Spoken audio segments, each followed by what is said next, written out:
പറയാനുള്ളതാണ്. ഒറ്റ കാര്യം മാത്രം പറയുന്നു. വാക്കുകൊണ്ട് അർപ്പിക്കാൻ കഴിയാവുന്ന നന്ദിയല്ല, സ്നേഹമല്ല വടകര എനിക്ക് നൽകിയിട്ടുള്ളത്.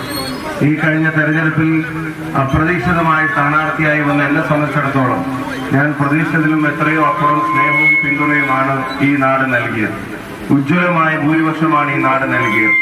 അതിനോട് എനിക്ക് പറയാൻ കഴിയാവുന്ന ഒരു കാര്യം, എന്നെ കൊണ്ടാവും വിധം ഈ നാടിന് വേണ്ടി കഠിനാധ്വാനം ചെയ്യുമെന്നുള്ള വാക്കും ഉറപ്പും ഈ നാട്ടിലെ ജനങ്ങൾക്ക് നൽകാൻ ആഗ്രഹിക്കുകയാണ്.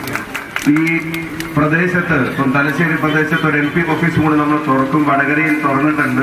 അത് മാത്രമല്ല, ഏതാനും മാസങ്ങൾക്കുള്ളിൽ MP ഓഫീസിന്റെ എല്ലാ സർവീസും ഇവിടുത്തെ ഏത് സാധാരണക്കാരന്റെയും മൊബൈലിൽ കിട്ടുന്ന തരത്തിൽ നമ്മൾ അത് ലഭ്യമാക്കും. വിദ്യാർത്ഥികൾക്കും യുവാക്കൾക്കും വേണ്ടി പ്രത്യേകം ഒരു കർമ്മ പദ്ധതി നമ്മൾ തയ്യാറാക്കുന്നുണ്ട്. സാമ്പത്തിക മാനദണ്ഡമില്ലാതെ കഴിവുള്ള കുട്ടികൾക്ക്